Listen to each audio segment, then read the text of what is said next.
On killing a tree, give Patel. তো give প্যাটেলের সম্পর্কে কিছু আমরা বিবরণ আগে জেনে নিই। তো গিভ প্যাটেল একজন ভারতীয় খ্যাতনামা কবি, নাট্যকার এবং চিত্রকার।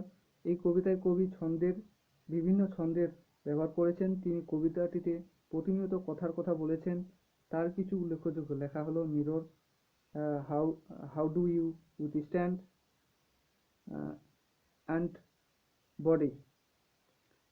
তো মানুষের দ্বারা কবিতাটিতে মানুষের দ্বারা ক্ষতিগ্রস্ত পরিবেশের কথা কবি এই কবিতায় বলেছেন ব্যঙ্গাত্মকভাবে। এমনকি এমনকি কবি বলেছেন যে পরিবেশের প্রতি যে মানুষের রাগ এবং অস্থিরতা, এটাই কবি এই কবিতার মাধ্যমে বলেছেন। আর এই কবিতাটি ফ্রি ভার্স, এখানে কোনো রকমের ছন্দময় নির্দিষ্ট কোনো ছন্দে লেখা হয়নি। এটা বিভিন্ন ছন্দে, আগে যেরকম বলেছি বিভিন্ন ছন্দে লিখেছেন। তো এটা এরকম কোনো পার্টিকুলার ছন্দে লেখা হয়নি, যেরকম আগে ছিল যে সোনেটের লেখা, শেক্সপিয়ারিয়ান সোনেট, প্যাট্রার্চিয়ান সোনেট। তো সেরকম কিছু লেখা হয়নি। তো এটা একদম ফ্রি, নিজের ইচ্ছা মতো করে লিখেছেন কবি। তো চলে যাই কবিতাটিতে।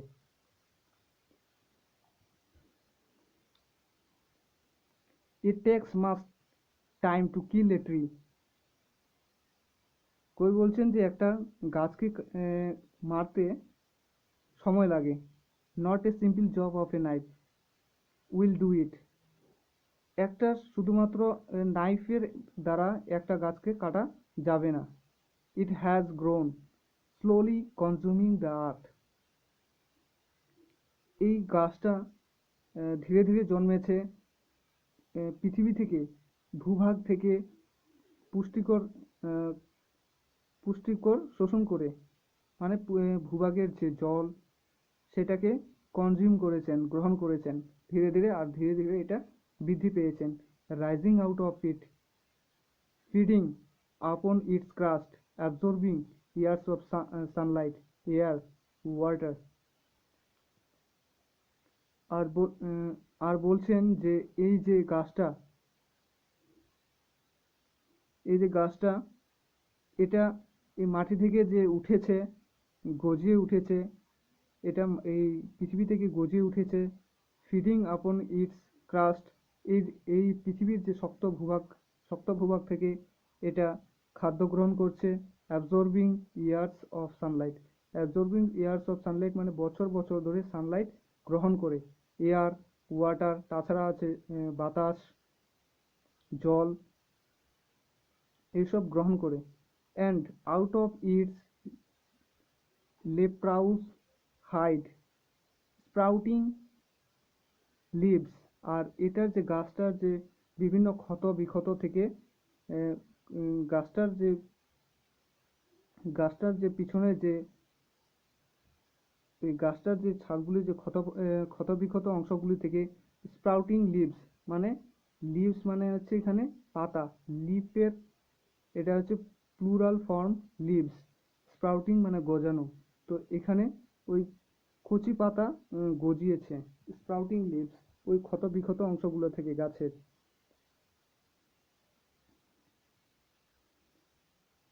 So hack and chop, but this alone would not do it. শুধুমাত্র একটা কুড়ালের হ্যাক অ্যান্ড চপে, কুড়ালের যে আঘাতে এটা এটা কাটা যাবে না, এটাকে মারা যাবে না। Not so much pain will do it. এটাকে, এই যে কুড়ালের যে আঘাত, এটাকে অত যন্ত্রণা দিতে পারবে না। একটা, সরি কুড়াল বলছি, এখানে নাইফের কথা বলা হয়েছে, যে একটা নাইফ চাকু দিয়ে এটাকে এটা বেশি যন্ত্রণা দিতে পারবে না। নট সো মাচ মানে বেশি না, পেইন মানে ব্যথা, উইল ডু ইট এটা এই গাছটিকে দিতে পারবে না, অনেক ব্যথা এই গাছটিকে দিতে পারবে না এই নাইফটি।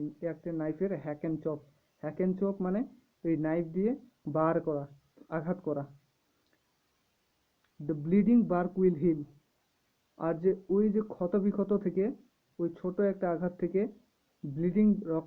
রক্ত বার হবে গাছে, যে ব্লিডিং মানে রক্ত বার হওয়া, ব্লিডিং গাছ থেকে যে রক্তবাহকের গাছের বার্ক, বার্ক মানে হচ্ছে ছাল, গাছের ছাল থেকে উইল হিল, এটা পুনরায় হিল হয়ে যাবে বা আরোগ্য হয়ে যাবে। তো নিচের তারপরে পেজে চলে যাই। and from close to the earth sorry and from close to the ground will rise curled green twigs। আর গাছের যে গাছের নিকটতম অংশ থেকে আহ, গাছ কাটা তো গাছ কাটলে কোথায় কোথায় আঘাত করা হয়? তো সব থেকে মাটির নিচের অংশে কাটা হয়। তো এইখান থেকে যে কাটা হচ্ছিল ওই নাইফ দিয়ে, আর যেটা যন্ত্রণা দিতে পারছিল না গাছটিকে, ওই ছোট ছোট ক্ষত বিক্ষতগুলি থেকে, ওই মাটির কাছের থেকে যে ওই ক্ষত বিক্ষতগুলো হচ্ছিল ওই নাইফ দিয়ে, ওখান থেকে গ্রিন টুইংস মানে ছোট ছোট ডাল গজাবে। গ্রিন টুইংস মানে এখানে ছোট ছোট ডালগুলা, যে ছোট ছোট ডাল গজাবে। মিনিয়েচার ব্রডস, এবং আরো ছোট ছোট গ্রিন টুইংস মানে গ্রিন সবুজ সবুজ ডাল গজাবে। মিনিয়েচার ব্রডস, সরি ব্রড বলছি, মিনিয়েচার বাবস মানে ছোট্ট ছোট ডাল, এখানে ডালের কথা বলা হচ্ছে, ছোট ছোট miniature boughs, which if unchecked will expand again to former size। আর এটাকে যদি অনেক দিন ধরে কোনো চেক না, কোনো কাটাকাটি না করা হয়, কোনো ঝোপঝাড় যদি না কেটে দেওয়া হয়, এটা আবার আগেকার মতো হয়ে যাবে, আগে যেরকম ছিল। টু ফর্মার সাইজ মানে, ফর্মার মানে আগেকার, সাইজ মানে তো বুঝতে পারছো যে আগেকার মতো হয়ে যাবে। এটাকে যদি অনেক দিন ধরে চেক না করা হয়, এটা আগেকার মতো হয়ে যাবে। No, the root is to be pulled out. বলছে, কবি বলছেন যে না, গাছটার রুটটাকে উখড়ে ফেলো না, out out of the anchoring earth, যে আর্থের আর্থের আর্থের যে শক্ত মাটি, এটাকে গাছটিকে আঁকড়ে ধরে আছে। It is to be roped roped tied, আর এটাকে দড়ি দিয়ে it is to be roped, এটাকে বাঁধা হয়। অ্যান্ড রোপড মানে দড়ি দিয়ে বাঁধা হয়, অ্যান্ড টাইট দিয়ে শক্ত করে বাঁধা হয়। রোপড অ্যান্ড টাইট মানে শক্ত করে বাঁধা হয়, roped tight. And pulled out, snapped out, snapped out, এবং এটাকে পুলড আউট মানে উখড়ে ফেলা হয়। স্ন্যাপড আউট এটার যে মাটি থেকে, মাটির গর্ভ থেকে এটাকে উখড়ে ফেলা হয়, অর পুলড আউট ইন্টায়ারলি, আর এটাকে একদম সম্পূর্ণভাবে উখড়ে ফেলা হয়েছিল। Out from the earth cave, একদম মাটির ভূগর্ভ থেকে। উপরে করে নিচ্ছে। And the strength of tree exposed, এবং যে গাছের যে স্ট্রেংথ শক্তি, যে নিচের মূল শিকড়টা ছিল, ওটা হচ্ছে গাছের স্ট্রেংথ, ওটাই গাছটাকে দাঁড় করে রেখেছিল, ওটাকে স্ট্রেংথ বলা হচ্ছে। আর এটাকে এটাকে একদম এক্সপোজড করা হয়, মানে এটা মাটির নিচে থেকে একদম বাইরে উপরে ফেলা হয়। The source white and wet, আর ওইটা যে উপরে ফেলা হচ্ছে ওটাকে সোর্স, ওটাকে সোর্স বলা হচ্ছে।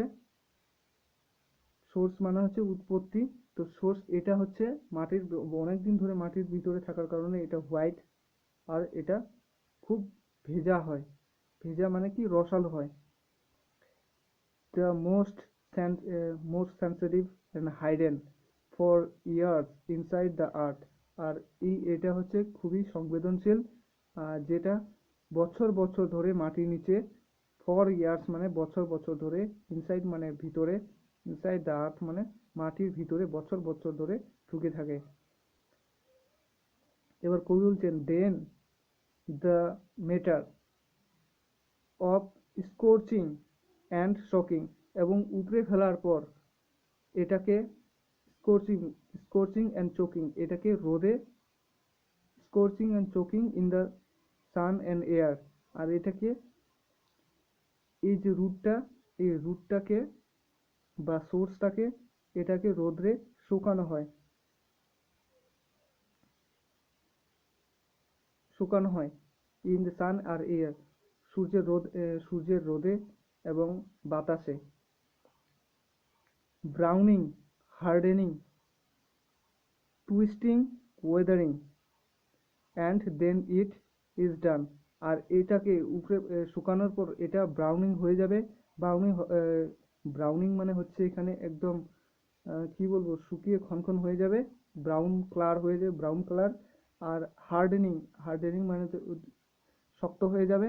And twisting, Wuthering.